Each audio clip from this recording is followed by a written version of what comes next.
Good morning, good afternoon, good evening. Where are you in the world? What time of day is it for you? Whatever time it is, I'm wishing you a good and wonderful all the things. Thank you for joining us for our Bhava Spiritual Mission Sunday broadcast. Ooh, I don't know if you can hear it with the, I have my headphones in, but the church bells literally just started as I said, welcome to this Bhava Sunday broadcast. So I live across the street from a church and you can hear it there. So that's pretty cool. So welcome. How are you doing out there today? How was your week? How are you feeling? How's it coming? What do you think of the message today? I went ahead and shared it ahead of time because it was a nice short message. And I thought, well, let's just see how that goes. So welcome. Thank you again for showing up and creating this sacred space together. This is such a powerful container, even though it's digital. You know, spirit doesn't care a thing about time or space. It all just happens at the same time. And you can be connecting with somebody energetically on the moon. It does not matter where we are. It doesn't matter when we are. So if you're watching live, welcome. Let's get this energy rolling. And if you're watching the replay, tap in. It's still there and it's still available for you. So for those of you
Wow.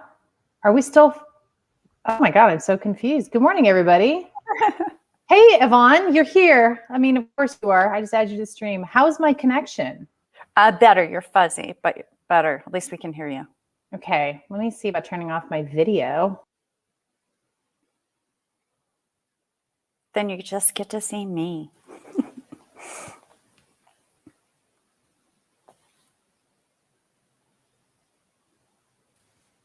How's this? Can you That's hear me? okay. I can hear you. Okay, then I'm just going to be on audio today, and we're this is what we're doing. Holy cow! Sorry about that. I have this killer like business Comcast internet, which is supposed to be like the best ever, and it's not working this morning. So I'm on my hotspot. So let me know how that goes. Hi, sweetie. Okay, Yvonne, you and I are diving in today because here we are. So let me just sort of recap a little bit. I was talking about who the heck we are, which I think is important because maybe not everybody knows about us and what we're about. So my name is Ingrid H. Turner. I'm the founder of the Bhava Spiritual Mission. Beautiful Yvonne Marie here is our leadership minister. She is one of the pillars of the organization. Her and I have been working together for several years, and she's my Bhava wife. That's just how we do that. So I was just going to say, out us. Yes. Out us. We're outed. Yeah. So we're here today to talk about all the juicy things. And we had a plan of how this was going to go and best plans, yada, yada, yada. It's funny because we were just talking backstage. I was saying to Yvonne, I was like, I'm going to try new things. I'm just going to be spontaneous and not plan anymore. And Spirit's like, yup. You sure are. So here we are. So let's go ahead and ground in. That'll feel really good after sort of a little bit of an internet blow up. And then we'll go ahead and get started. So let's close our eyes together. Let's take 3 deep breaths in through the nose, out through the mouth.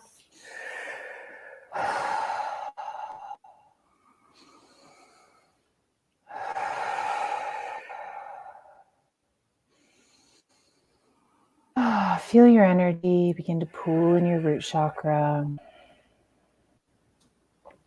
Maybe you'll feel warm or tingly. You'll just be aware that it's happening. Take a deep breath in and pull the energy from your root into your heart. Exhale and hold the energy in your heart. Inhale and pull the energy from your heart into your crown.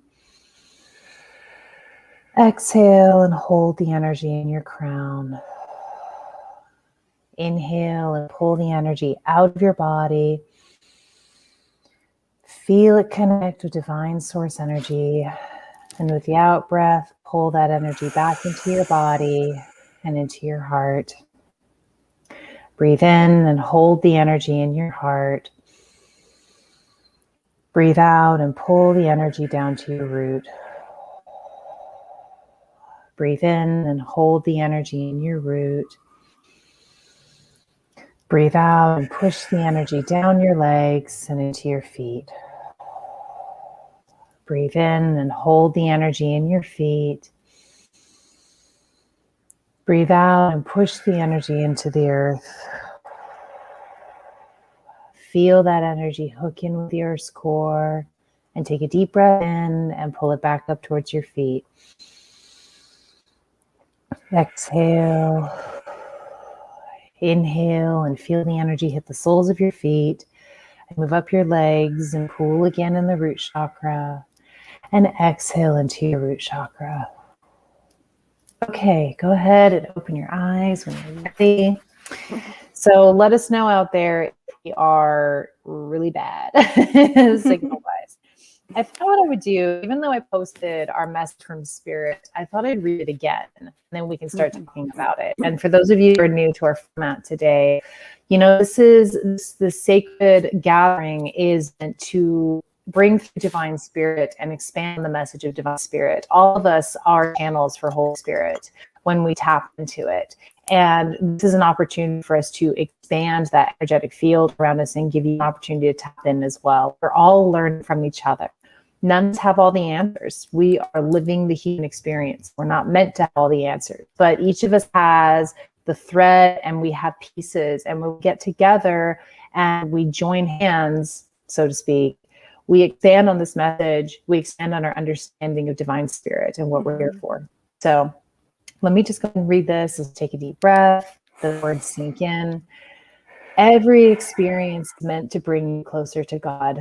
When you fight what is through the fairy tales of the mind, you keep yourself separate from your beloved God core. When you live fully, ecstatically in every experience, feeling every degree of emotion inside that moment as it is presented to you, release the illusory experience of separation and merge consciously with your divine heart. This does not transcend your humanity. Rather, it amplifies it, accentuates it, makes it more so, And in that more-ness, you become God as God intended. God is waiting for you in your experience. You are waiting for you in your experience. Mm-hmm. Take a breath. Let's just feel that. I have a lot to say about that message, but I'm going to take it over to you first, Yvonne, because I want to hear what this brings up for you.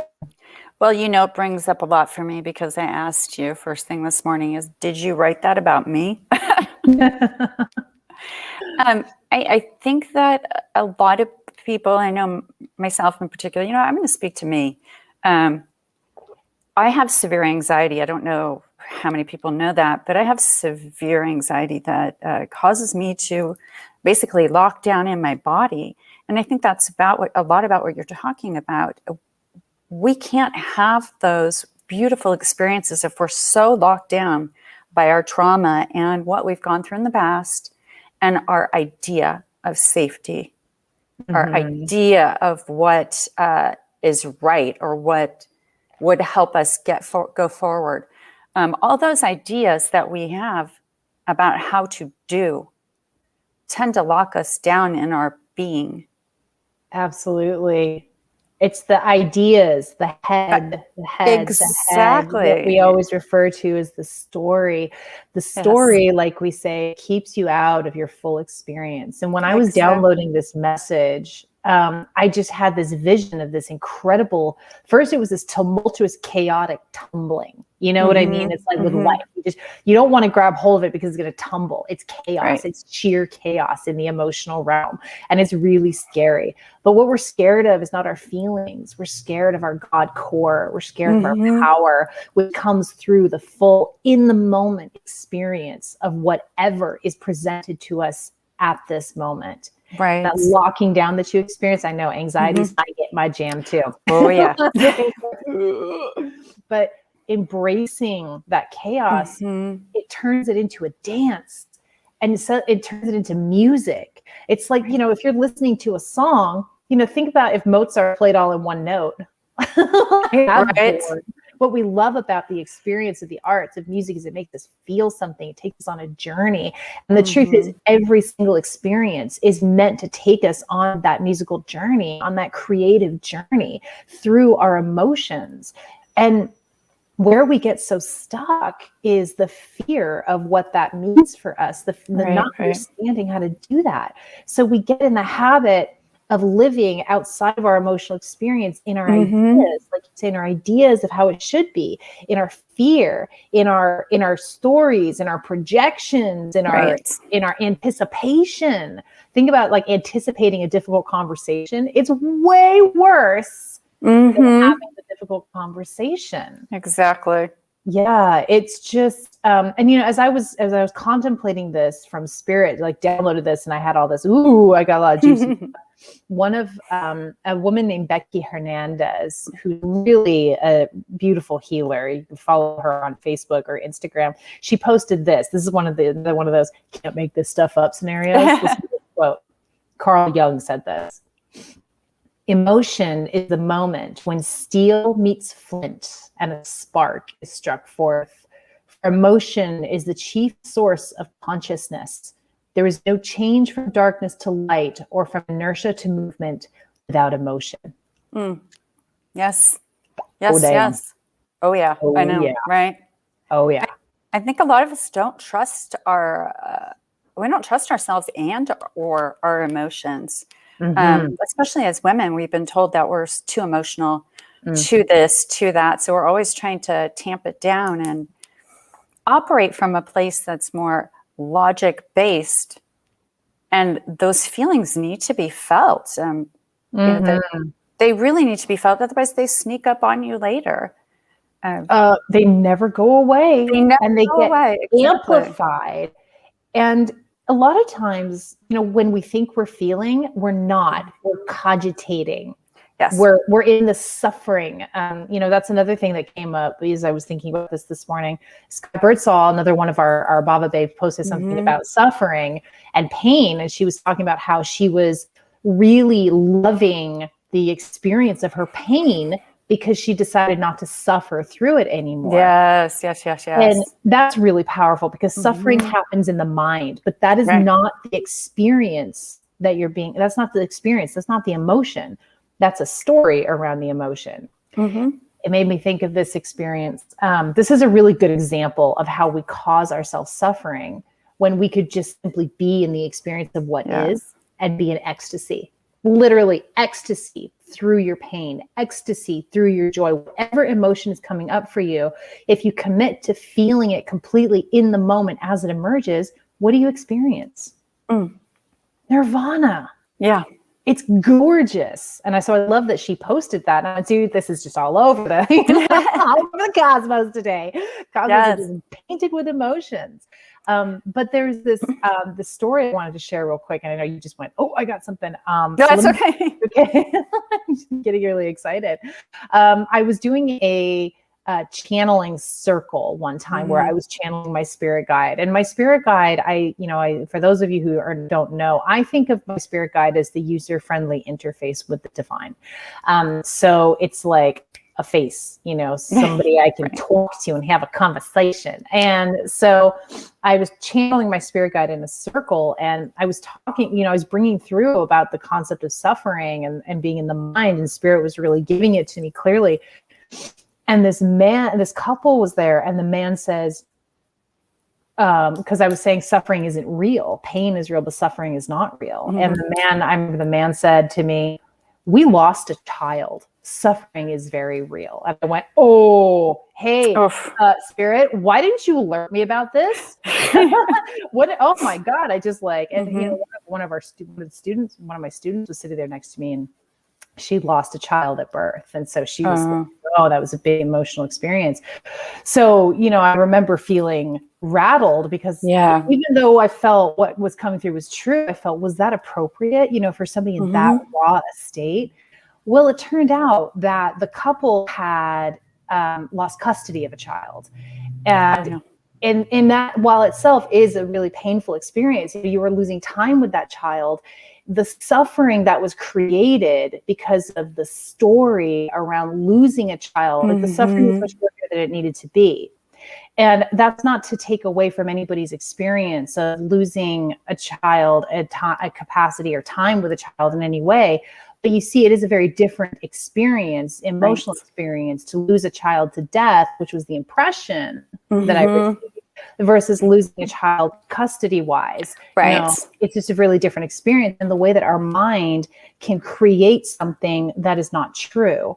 Whereas if you're in the experience itself, that's where God is. When you're out of the experience of the mind, that's where fear is. I remember that. I was the student standing by. One of them, yes. One of them. There were two of us standing by. I remember that very clearly when they gave the rest of the details about losing custody. And the anger that they had was what was creating this huge mushroom cloud of suffering. They had this severe anger. And instead of looking for solutions and finding ways to break out of that anger, which breaking out of that anger would have brought them closer to that child that they lost, they were holding that up as a badge. And I honestly, not a badge, I'm sorry, a shield. I think that's what a lot of us do. We use our anger, our fear, our experiences that have knocked us out of our socks as excuses to not interface in situations that make us scary or even smell like the ones that hurt. Oh, I feel like that's really juicy. Yeah. It's the, because what we're doing is we're taking these emotions that feel really scary and we're hurling them outside of ourselves. And anger is a really good example of when we do that. Particularly, again, we're going back to women here, but as women, as in the experience of the woman, your anger is really frowned upon. And so we tend to repress it, stuff it, blow up, and then suffer the consequences of that and avoid it. But when we do that, again, we're losing touch with God, with our God experience. To own that anger and let yourself have it. And I describe it as let it run through your body. I mean, really get into your body with the urge is to project that outside of us, because too much for us to handle. But every emotional experience as it happens, you are allowed to feel everything that you're feeling. Yes. But it is yours.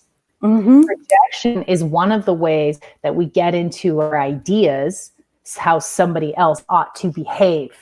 Right. To make me feel okay, instead of turning it back on yourself and saying, I don't feel okay, and it just is what it is. Mm-hmm. And the other thing, you feel your emotions, you know what comes from that is clarity. Yes. You can't have clarity in your ideas. You can only have clarity in your heart. Yes. And letting yourself have every experience, every emotional experience as it happens in the moment.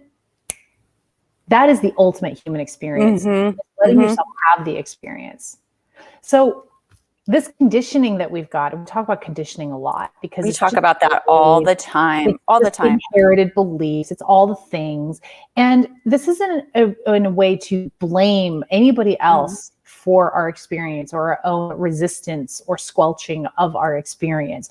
It is simply a fact of the human condition at this time in our current reality, that we are battling between our authentic experience and what we believe we are supposed to do or feel, or the ideas of how it's supposed to be.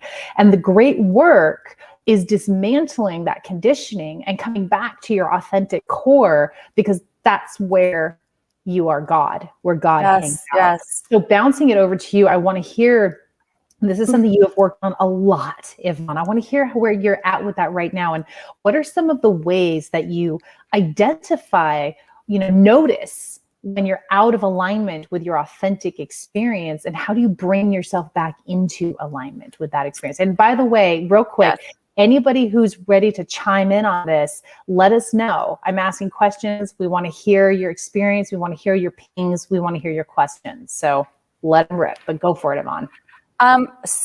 For me, as you've seen working with me closely for years, I can be so afraid of what I'm feeling that I basically, like a child, will, cover my ears and no, I don't want to hear it.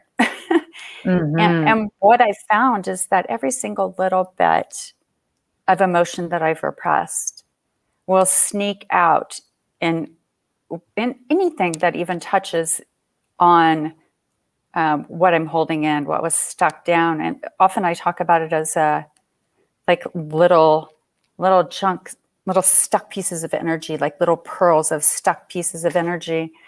It can be so frustrating sometimes to take a close look at those emotions that you've been squashing and see how you've made it this big thing, and it's actually only this big thing.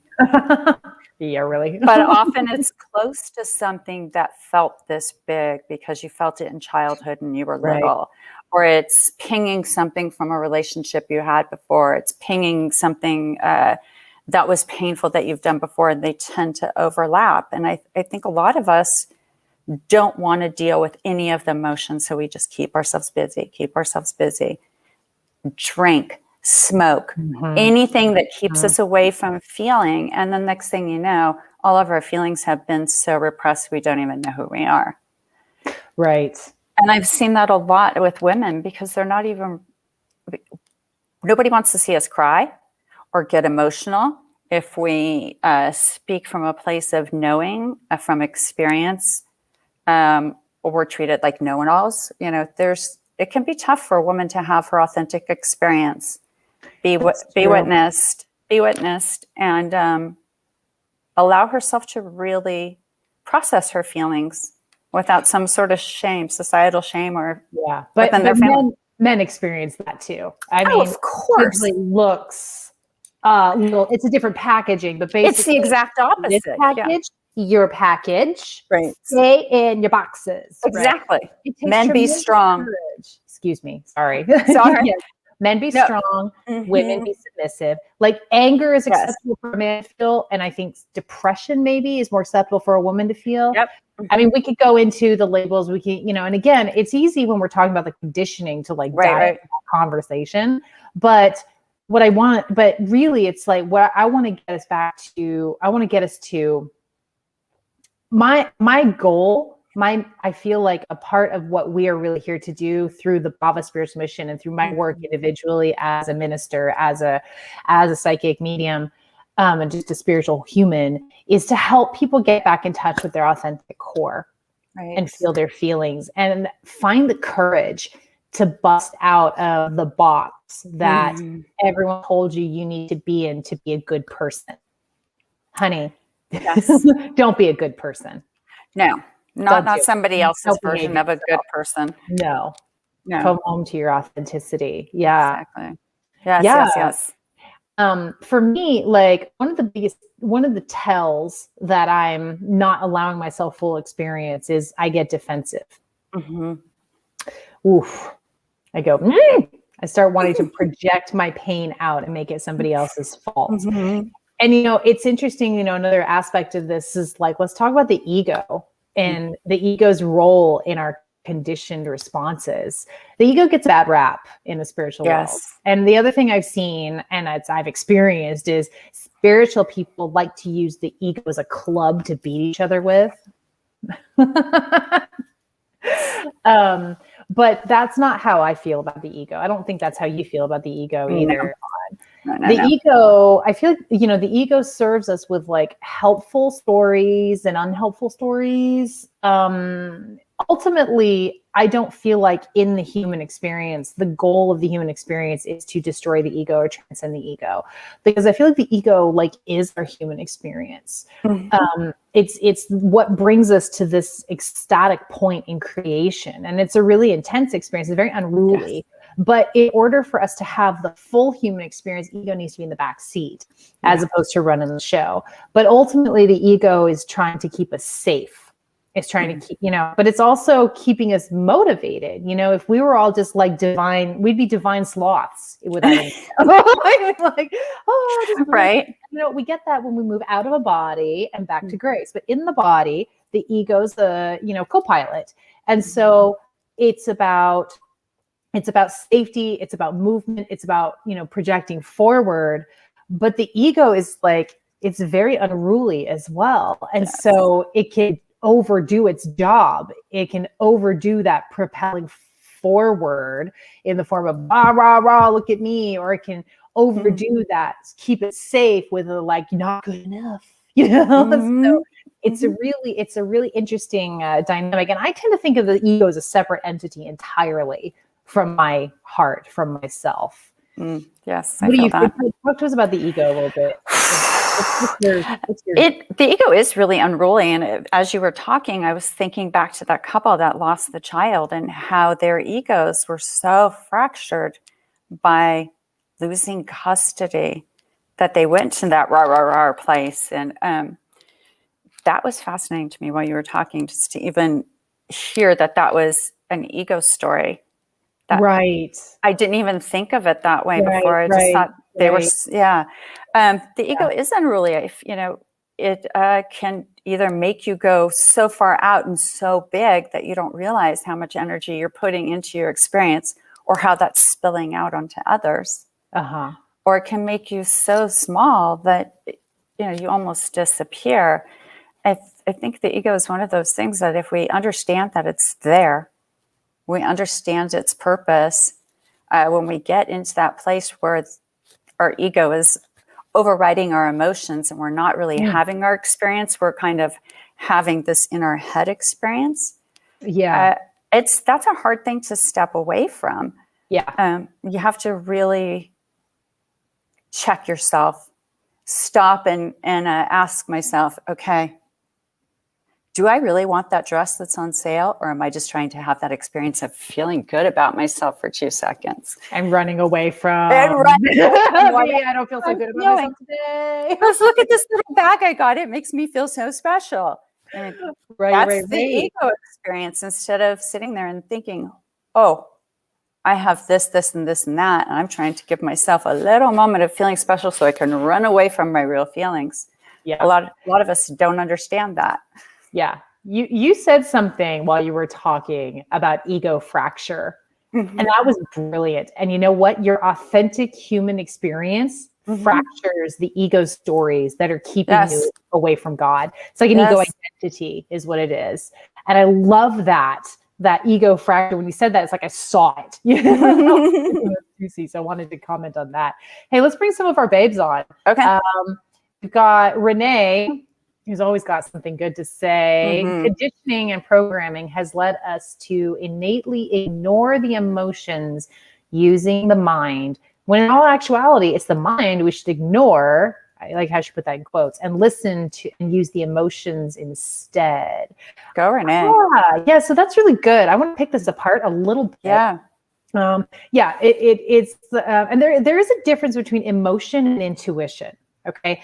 And so for me, my emotional experience as such a hardcore empath, my emotional experience is so often not my own. When I'm with other people, I'm thinking about their feelings.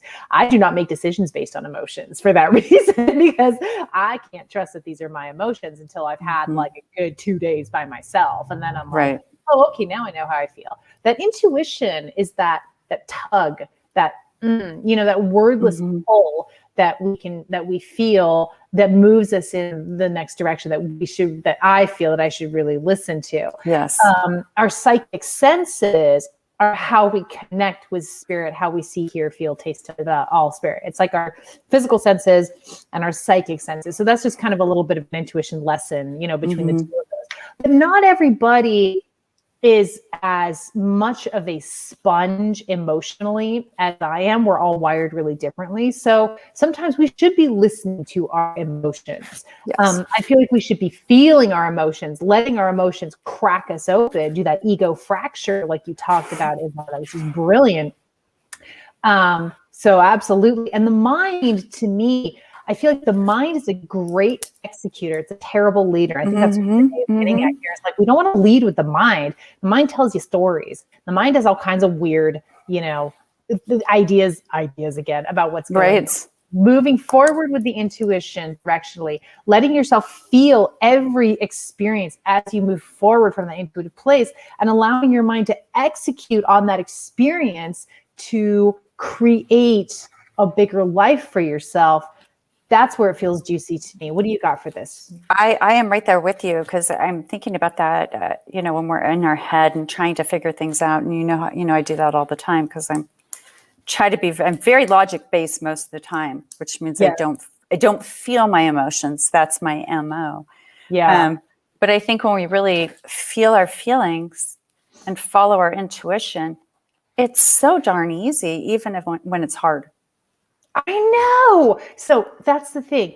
It's what's hard is the anticipation. The anticipation is what kills us moving into that. But when you're actually in it, it's like, you think about, like, I had this experience where I was with a former boyfriend of mine. We're staying at a friend of his house, and it was a couple. And we were in a room, here's the hallway, and they were in their bedroom. And so we were sleeping in the bedroom, and I woke up in the middle of the night to the wife screaming. And because I woke up, my mind didn't have time to turn on. I think I became conscious when I was out in the hallway and ran into the bedroom, and her husband was seizing on the bed. And so in that experience, it was like, just very like, okay, turn him on his side, you call 911, like intuition drove me. And then when I went to, it was after the fact, when you're in that intense experience, you're simply having that experience. After the fact, when the stories hit me, things like, gosh, that was really intense. Oh, wow, he could have died. Oh my God, what if all of a sudden it became almost unbearable? Not because of the experience itself, because of the stories I went into afterwards. It was like, oh, I feel traumatized. But it wasn't. I simply had the experience. Had I allowed myself to sit with that a little longer and feel all of the feelings that came up around that, it would have been a more useful experience. Yes. I feel that. One of those experiences we talk about where it's so frustrating, or you're a little bit overwhelmed, or whatever feeling you're having. And I look at you and say, well, now you have more information. I go, yeah. It's true. You're true. I know. I use that all the time, though. I took that from you. Like, more information. It depersonalizes a little bit. And by depersonalizing, we don't mean you yourself are separated from the emotion. It means your mind is out of the way.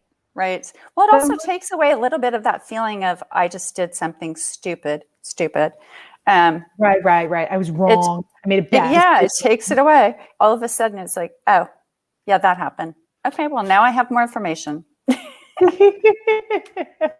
It's, well, there are a lot of things that I'm going through now where I could easily lose myself in the experience, in the repressed emotional experience, and not in what's actually going on, but in what's going on in my head because of what's going.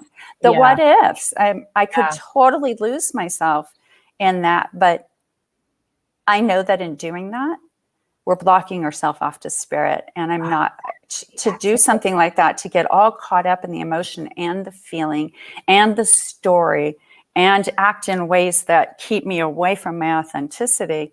How am I letting God in? Yeah. That's my personal responsibility. Dude.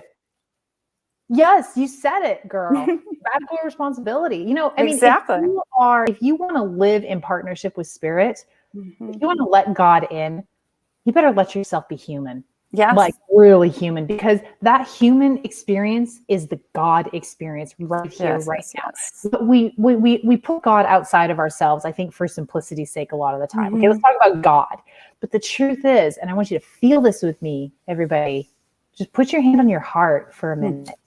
Rub it around a little. Right there, in that heart center, that is you as God.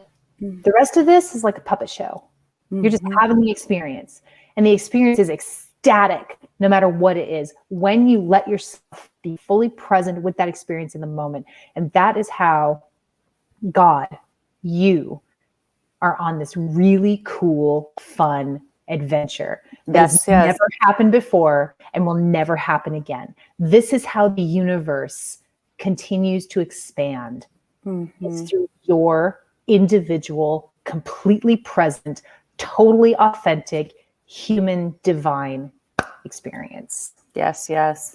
I was just thinking as you said that about, I can't even think of what it was, but something that happened to me recently, and I'm sure I shared it with you, but I was upset and worried and concerned.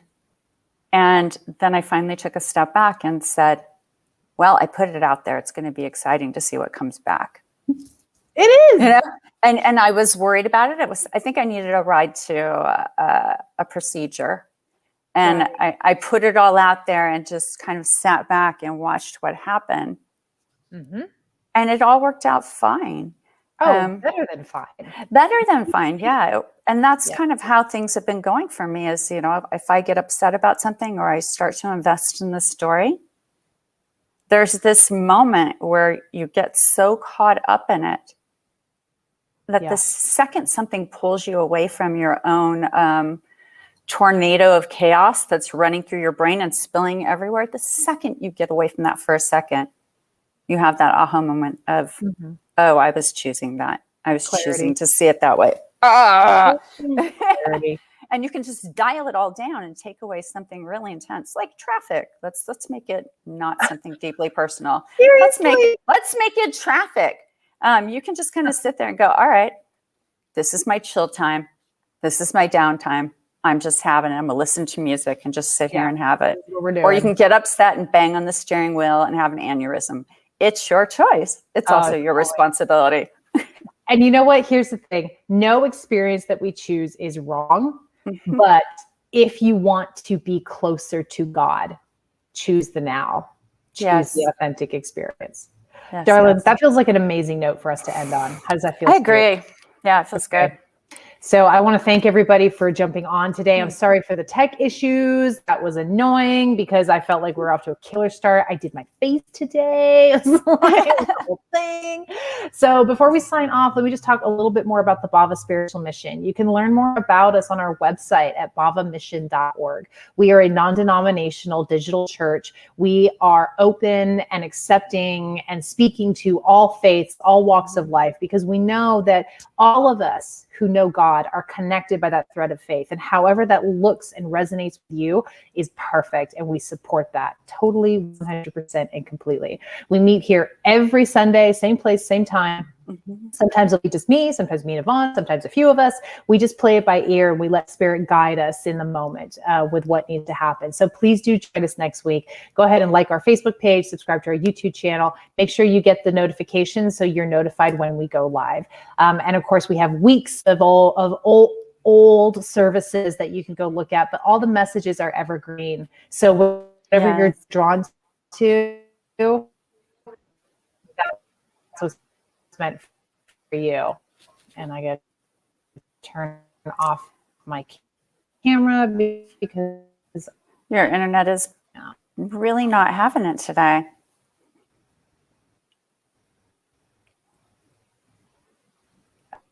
No.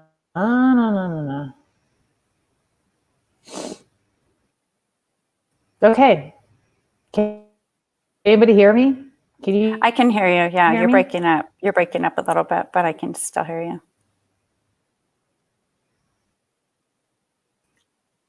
All right.